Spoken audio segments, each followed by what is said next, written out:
Assalamualaikum warahmatullahi wabarakatuh. Perkenalkan, nama saya Reza Alodia dengan NIM A10112210062. Di sini saya telah memikirkan akan membuat sebuah produk atau sebuah karya, yaitu buku novel, yang dimana buku novel saya ini berjudul Diplomat Itu Aku. Nah, buku novel yang saya buat ini termasuk dalam bentuk hasil karya kekayaan intelektual, yaitu hak cipta. Buku novel ini termasuk dalam ciptaan yang dilindungi, dan itu terdapat dalam pasal 40 ayat 1 Undang-Undang Nomor 28 Tahun 2014 mengenai hak cipta, jenis dan dasar hukumnya. Dalam hal ini, produk yang akan saya buat, yaitu buku novel, ini termasuk dalam jenis ciptaan karya tulis yang dimana ada pada dasar hukum Undang-Undang Nomor 28 Tahun 2014 tentang hak cipta. Tepatnya pada pasal 40 itu dijelaskan bahwa buku atau semua jenis karya tulis merupakan ciptaan yang dilindungi dan merupakan ciptaan yang hak ciptanya seumur hidup ditambah 70 tahun setelah pencipta meninggal dunia. Lalu, kenapa ya sebuah produk atau karya itu harus dilindungi oleh hak cipta? Jadi, sebuah hasil karya kekayaan intelektual itu harus dilindungi oleh hak cipta. Yang pertama, agar karya yang kita buat atau produk yang kita buat itu tidak dapat ditiru atau dijiplak oleh orang lain. Yang dimana di sini saya membuat buku novel, yang dimana buku novel ini termasuk dalam jenis karya tulis, dan karya tulis ini lebih rentan mengalami penjiplakan.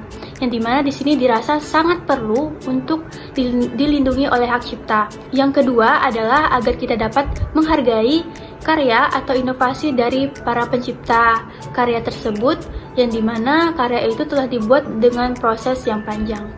Di sini, untuk kita dapat membuktikan apakah karya kita ini sama atau pernah dibuat oleh orang-orang sebelumnya, kita harus membuktikannya dengan melakukan penelusuran di web Pangkalan Data Kekayaan Intelektual Indonesia. Jadi, hasil karya kekayaan intelektual yang saya buat, yaitu buku novel yang berjudul Diplomat Itu Aku, tidak sama dengan karya yang pernah orang buat sebelumnya dan tidak pernah dibuat oleh orang-orang sebelumnya. Jadi di sini saya melakukan penelusuran di web Pangkalan Data Kekayaan Intelektual Indonesia dan tidak ada yang sama dengan produk yang saya buat. Lalu, bagaimana cara kita mendaftarkan produk atau hasil karya kekayaan intelektual yang akan kita buat? Berikut caranya. Jadi, yang pertama yang akan kita lakukan adalah login pada akun hak cipta, yang dimana linknya ada di sini. Setelah kita login, kita harus registrasi akun untuk mendapatkan username dan password. Nah, dari username yang telah kita dapatkan tadi, kita login dengan username tersebut dan klik tanda tambah untuk membuat permohonan baru, lalu mengisi formulir yang telah disediakan, dan kita harus mengunggah dokumen dukung atau data dukung yang dibutuhkan. Lalu, kita harus melakukan pembayaran pendaftaran. Setelah itu kita tunggu, dan kemudian apabila pencatatan hak cipta kita disetujui, selanjutnya kita akan melakukan pencetakan, yang dimana pencetakan ini dapat kita lakukan sendiri.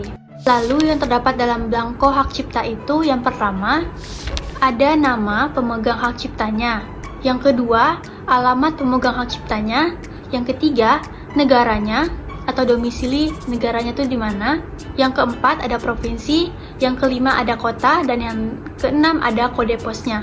Itu tadi mengenai formulir yang dibutuhkan dalam mendaftarkan hak cipta.